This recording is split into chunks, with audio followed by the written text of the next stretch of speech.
For centuries, sages, mystics, and philosophers have spoken of a reality beyond form, beyond thought, an eternal presence untouched by time, untouched by space. They call it the Formless God, not a deity in the way religions describe, not a figure to be worshipped, but the very essence of existence itself. It is the source from which all things emerge and the ground into which all things dissolve. But here's the paradox. Even though this reality is ever present, we do not see it. Instead, we are caught in a world of multiplicity, division, and illusion. Our senses deceive us, making us believe that what is temporary is permanent, what is fleeting is meaningful, and what is false is real. We build our lives around appearances, never questioning the deep nature of what lies beneath. Yet those who have looked beyond, those who have stripped away the illusion, speak of something profound. They tell us that behind the noise, beyond the distractions of the material world, there exists a state of pure awareness, limitless and unchanging. They tell us that you are not separate from it, that the very essence of this universe, the very source of creation, is the same essence that dwells within you. So why does this matter? Why should you care? Because to understand the formless God is to understand yourself.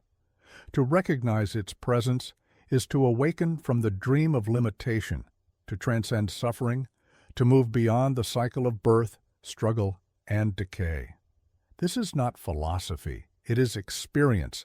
It is truth waiting to be realized. Now, open your mind. Step beyond what you've been told. The illusion is about to shatter. Look around you. Everywhere you turn, you see difference, countless forms, endless variations, the vastness of the sky, the solidity of the earth, the endless movement of life. You see yourself as one being among billions, separate from the world, distinct from others. You have your name, your past, your identity. It all feels undeniably real, but is it? This is the greatest illusion of all, the illusion of multiplicity. The belief that we are separate, that the universe is divided into countless parts. But the truth is, the macrocosm and the microcosm are not different. The universe and the individual arise from the same source. Like waves upon the surface of an ocean, they appear distinct, but they are never separate from the waters beneath them. Imagine looking up at the sky. You see clouds drifting effortlessly, seemingly floating, detached from one another. But are they really separate, or are they simply patterns in the same boundless sky? The clouds may shift, break apart, and form new shapes, but the sky remains unchanged, ever present, untouched by their passing. This is the nature of reality. We too appear as individuals, distinct from the whole.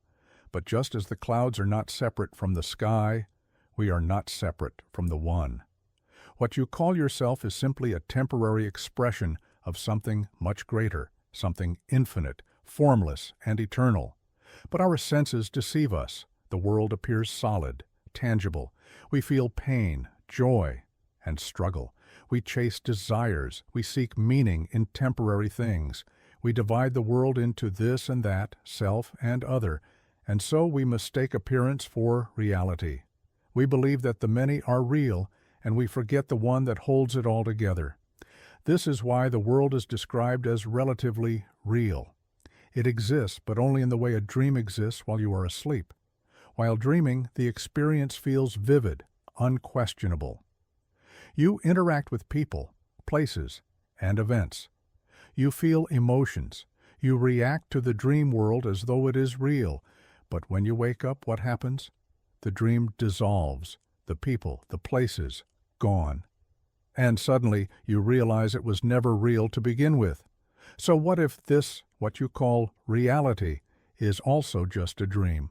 One day you wake up and see that everything you believed to be real was just a temporary illusion, projected onto something far greater. The wise have spoken of this for centuries. They tell us that the world is neither fully real nor fully unreal. It is like a mirage, appearing tangible, but vanishing upon closer examination. It is pragmatically real, real enough for daily life, real enough to experience, but fundamentally, it is unreal because it is always changing. And what is true reality? That which does not change, that which is constant, unshaken, eternal. And that reality, the only true reality, is the one, the formless, the boundless, the infinite. But how do we wake up? How do we break free from the illusion?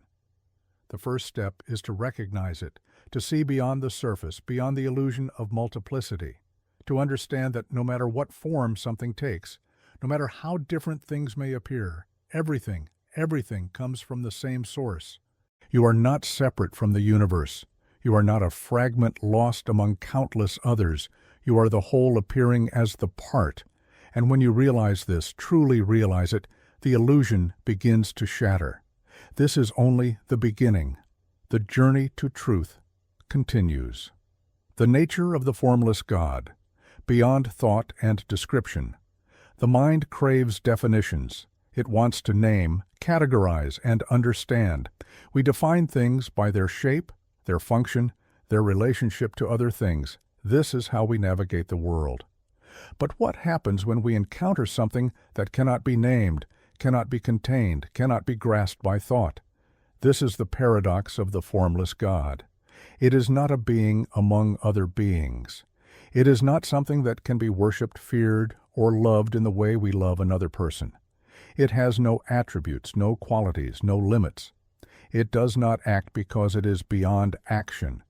It does not move because it exists beyond space. It does not change because it exists beyond time. It simply is. To describe it is impossible, because the moment we put it into words, we have already distorted it. Words belong to the realm of duality. Where there is light, there is dark. Where there is good, there is evil. Where there is creation, there is destruction. But the formless God is beyond duality. It is neither this nor that. It is not something that can be known in the way you know a person, an object, or an idea. It is not an object of thought. It is the very ground upon which thought arises. Imagine trying to explain fire to someone who has never seen it. You can describe the way it moves, the way it flickers and dances. You can talk about its warmth, its light, its ability to consume. But no matter how many words you use, no matter how beautifully you describe it, that person will never truly know fire until they feel its heat for themselves. You cannot understand it through books, through philosophy, through mere contemplation. You can only experience it. And how is it experienced? By stilling the mind, by stepping beyond thought, by releasing the illusion of self and dissolving into the infinite. For the formless God is not separate from you. It is not somewhere else, waiting to be found. It is here now. It is within you, within all things. It is the silent awareness behind your thoughts, the stillness beneath the movement of life. But as long as you seek it with the mind, you will never find it. To know the formless God is not to grasp it, it is to become it. To let go of all that is temporary, all that is illusory, and to rest in the eternal presence that has always been. This is not something that can be taught, it can only be realized. And once it is, there is no going back. Maya, how the illusion of reality is created. In the beginning, there was only the one, boundless, infinite, formless. It was complete, needing nothing, lacking nothing. And yet, from the depths of its stillness, a movement arose, a whisper, a will. I am one, I will be many. And so, the illusion of creation was born. But what is this illusion? It is not a deception in the way we typically understand. It is not a lie. It is a veil, a dream that allows the one to appear as the many. It is the dance of form within the formless, the shifting waves upon an unmoving ocean. This illusion is called Maya, and it is not random. It operates through three distinct forces, three threads that weave the fabric of reality. These are the Gunas, the fundamental qualities that shape all existence. The first is Sattva, the quality of clarity, wisdom, and harmony. When Maya moves through Sattva, it reveals the truth hidden beneath illusion. It leads to deep awareness, to an understanding of the divine nature of all things. This is the energy of light, of purity, of balance. It is the path of seekers, sages, and those who look beyond the material world to find the eternal. But then there is Rajas, the force of movement, passion, ambition, and desire. Rajas is fire. It is drive, hunger, restlessness. It fuels creation, but it also fuels struggle. It compels beings to act, to chase, to conquer. It is the force behind every triumph, every war, every empire. It is neither good nor bad. It simply is, pushing existence forward in an endless cycle of craving and achievement. And finally, there is tamas, the force of inertia, darkness, and stagnation. It is the weight that holds things down, the cloud that obscures truth. When Maya moves through tamas, it breeds ignorance, apathy, and delusion. It is the force that keeps people trapped in illusions of separateness, in cycles of indulgence and neglect. It is the resistance to growth, the sleep of the soul. These three forces, sattva, rajas, and tamas, exist in everything, in every being, in every moment. They rise and fall, shaping perception and experience. A person dominated by sattva seeks knowledge and peace. One ruled by rajas is driven by ambition and struggle. One lost in tamas remains blind, weighed down by illusion. But here lies the key. No matter which force governs you, they are all part of the same illusion. They are all movements within the dream. To awaken, one must see through them all. Maya shapes how you see the world, but it is not the world itself. It is a filter, a distortion, one that keeps you believing in separation, division, and struggle. But once you recognize the illusion for what it is, you are no longer bound by it. You begin to remember. You begin to awaken. For the one was never truly many. The many were always the one. The mirror analogy: how perception is distorted. Imagine standing before a mirror. The reflection you see is you, yet it is not you. It is only an image, a reversed imitation of something real. Now imagine that mirror covered in dust, layers upon layers of distortion. The image becomes unclear, warped, fragmented. But the distortion is not in you. It is in the mirror. This is the nature of illusion. The formless God, the ultimate reality, remains unchanged, untouched, beyond all form. But when it is reflected through the mirror of illusion, it appears as something else. It appears as the world, as the self, as everything we believe to be real. But what we see is not the truth. It is only a reflection, filtered through the distortion of the mind. This reflection does not appear the same to all. The clarity of what is seen depends on the nature of the mirror. And this mirror of illusion itself takes on three forms, just as light refracts through different lenses. When the mirror is still and polished, the reflection is clear. This is sattva, the mode of calmness, purity, and wisdom. In this state, the illusion thins, and the truth shines through. The reflection is almost perfect, and in that clarity one begins to realize God is not separate. God is not beyond. God is all. But when the mirror is in motion, shaking and restless, the image becomes blurred, fragmented, shifting. This is rajas, the mode of passion and struggle. The reflection is there, but it is unstable. It is a soul seeking, reaching, striving, but always caught in the motion of becoming, never arriving at being. This is the world of ambition, desire, creation, and destruction, a world that appears solid but is always changing. And then there is a mirror so thick with dust that almost nothing can be seen. A mirror clouded, darkened, lost to itself. This is tamas, the mode of inertia, ignorance, and forgetfulness. In this state, the reflection is buried under layers of illusion, and the truth is all but invisible. One sees only the material world, believing it to be the only reality. The soul forgets its divine nature, lost in the illusion of separateness. But no matter how distorted the mirror becomes, the reality behind it remains unchanged. The formless God is not affected by illusion, only our perception of it is. And here lies the great truth. The distortion can be removed, the dust can be wiped away, the mirror can be stilled. When that happens, the illusion fades, and what was always there, what was always real, is seen as it truly is. Transcending the illusion, the path to liberation. How does one escape an illusion?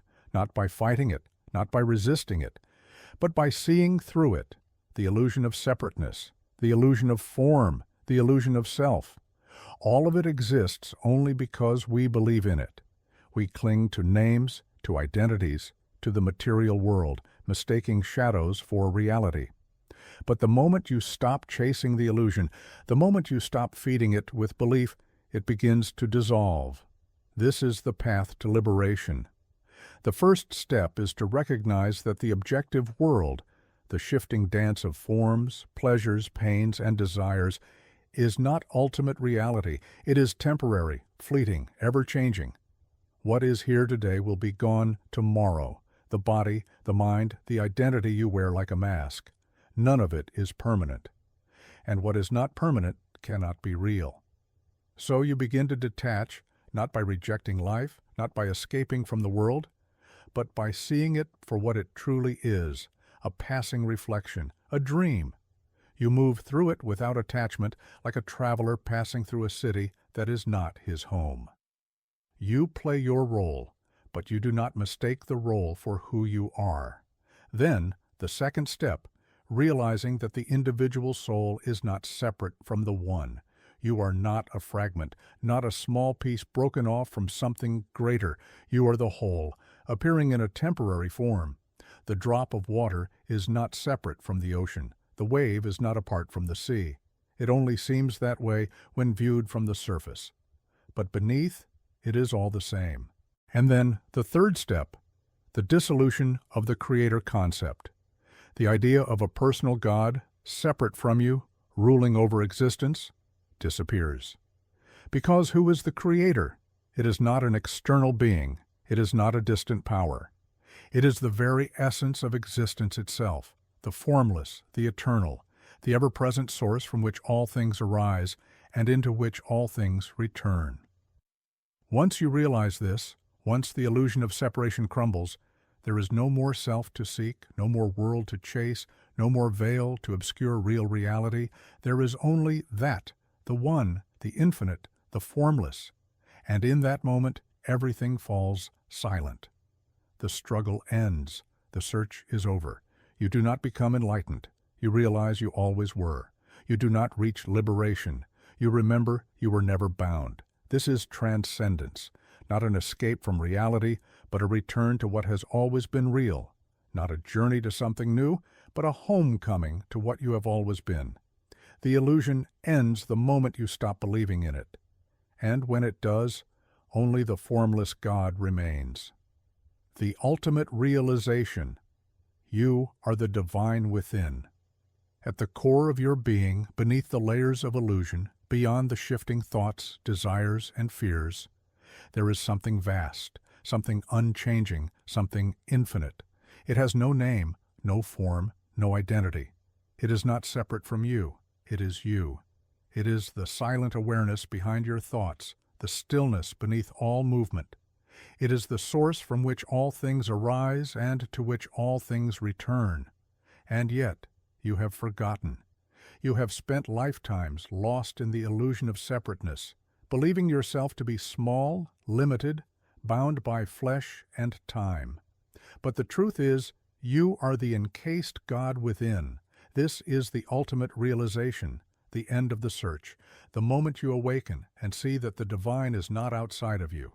It has been within you all along. What level of consciousness are you at? To reach this realization, you must first ask yourself a question. What level of consciousness am I at? Are you bound by desire, lost in the pursuit of material pleasures, possessions, and status? Do you exist in a state of constant struggle, driven by ambition, by the need to achieve and conquer? Or have you begun to seek something deeper, truth, wisdom, clarity. Your desires reveal your state of being. They show you where you are on the path. And if your desire is still rooted in the external world, in the ever-changing dream of form, then you remain trapped. Liberation begins when you turn inward, when your desire shifts from chasing the temporary to realizing the eternal. And for this, there is only one path: meditation. The truth about meditation. But meditation is not what most believe it to be. It is not simply sitting in silence. It is not merely repeating words or performing rituals. These are only the outer layers. True meditation is the process of dissolving thought, dissolving self, dissolving illusion, until only the one remains.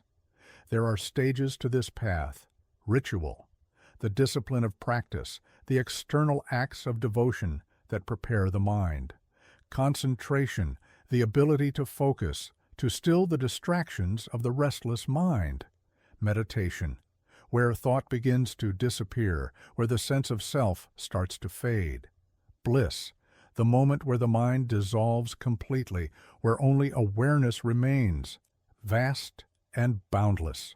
Why so many fail? Why do so many fail? Because they remain stuck in the external. They perform the rituals but never go beyond them. They repeat words but never enter silence. They try to meditate, but they do not let go. They cling to the very identity that must dissolve. The final surrender. To truly awaken, you must surrender completely. You must let go of everything you think you are, everything you think you know. You must step beyond all concepts, all beliefs, all illusions, until nothing remains but the truth. And here is that truth. You are not separate. You were never separate. You are the divine within. There is no more time for waiting, for searching, for questioning. The time to wake up is now.